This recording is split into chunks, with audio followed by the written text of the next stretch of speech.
Thank you for joining me again today. I'm going to be doing another of my 8x8 abstract acrylic paintings using a selection of the Daler Rowney and the Liquitex inks, and this time I'm going to introduce a red ink, which is unusual for me, and also a lovely metallic silver.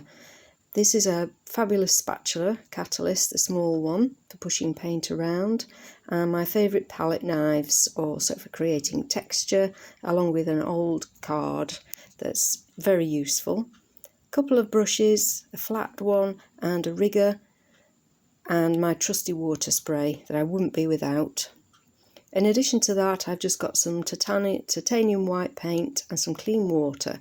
And first of all, I'm going to make a mark with a silver Posca pen, which is a permanent and waterproof pen.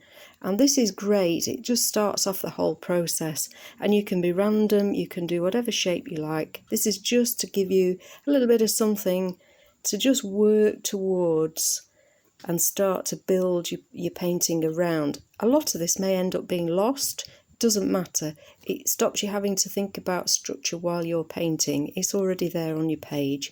So make some random lines, break up the canvas wherever you feel. Now I'm going to go straight in with the water spray, and I've added in a few drops of red ink and white ink together, and I'm blending them with the lovely catalyst. As you can see, it's moving it about. An extra spray just helps to loosen the whole paint and keep it moving.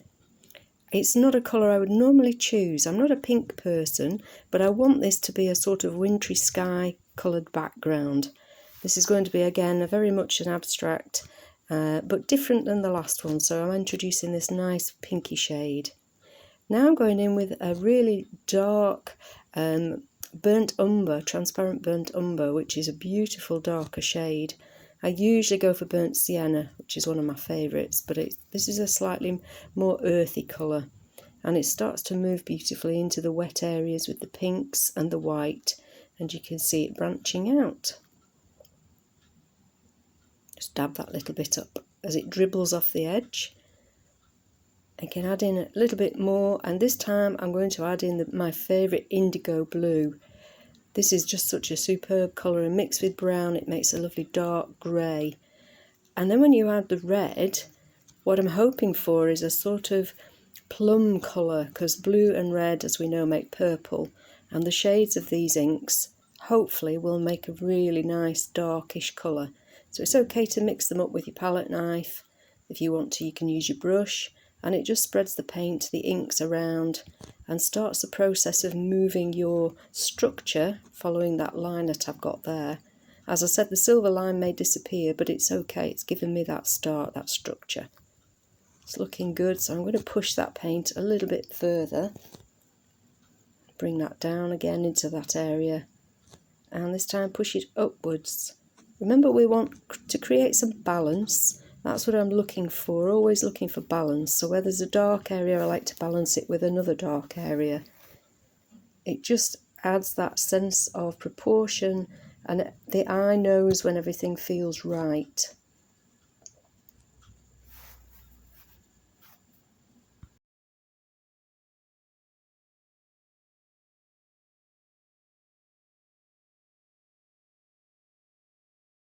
Here I'm going to start adding a little bit of the titanium white paint, just using the palette knife and just underscoring those lovely colours that we started with.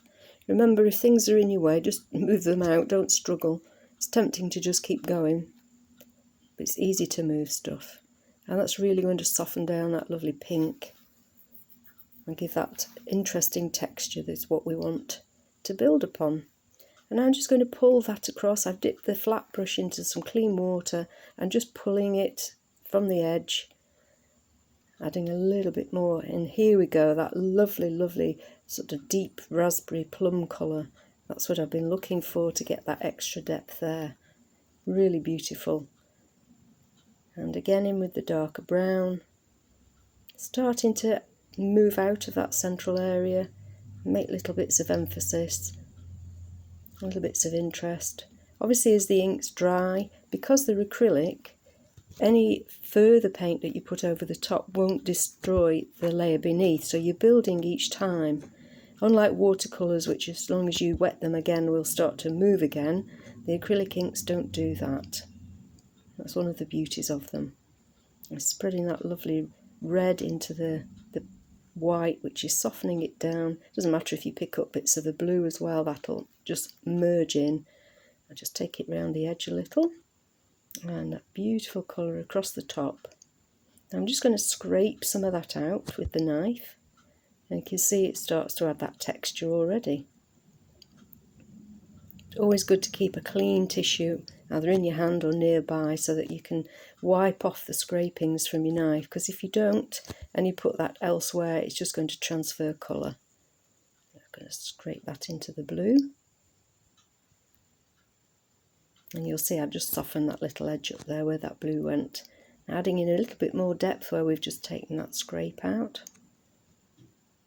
This is a really vibrant red, really proper crimson red, and it's lovely. Adding it in varied areas again, so we've got that balance. And I want that to start to spread into that wet patch. You can help it about a little bit with your brush if it's not moving quite so much. If you spray it at this point, you'll spread it too far if you only want it along that line. And again, just dabbing it in, just blending it very gently, pulling it out to the areas you want. Just catching that edge so we're not left with a raw white edge. And it's looking good. Now the brown to just underline that red.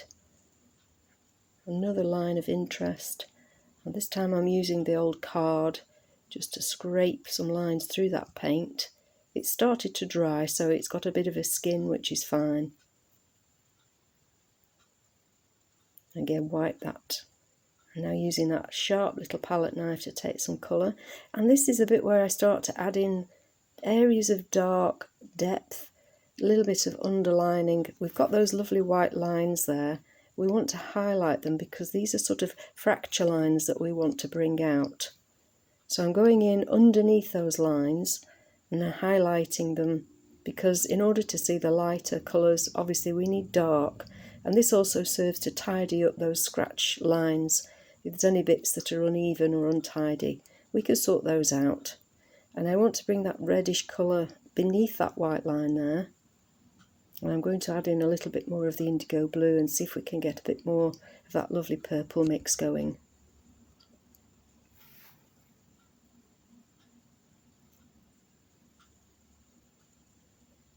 Take that red up along that silver line. I've added that little bit of the silver ink. The silver ink doesn't show up as well obviously as the gold, but it does add a beautiful shimmer, which when I show you the final picture you should be able to see. And again we've got that lovely dark.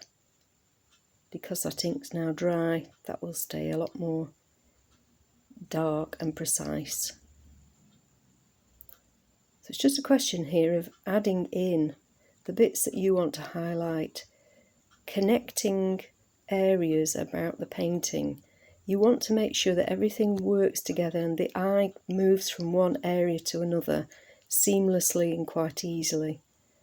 I'll put a little bit more of that lovely silver ink in there. Just dot it along with the dripper that comes with the bottle.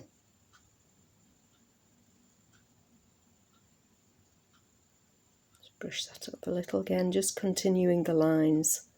And now I'm going to soften that ink across the red. What I want to do is very gently just pull it where it's dry underneath to cover that little bit of pinky red, because what it'll do is give a beautiful silvery shimmer to that colour. It'll look like frosting. And now I'm just going back with the white acrylic ink and the rigger brush and just picking out some of those white lines, really making them pop. Really need a bit of a steady hand, but it's okay. And I'd have to say, what a difference a frame makes. This looks so much better now. I really hope you've enjoyed this and it inspires you to have a go yourself at a lovely small abstract painting. Please don't forget to subscribe and hit the little bell to watch more of my work. And thank you very much for joining me. I will see you next time.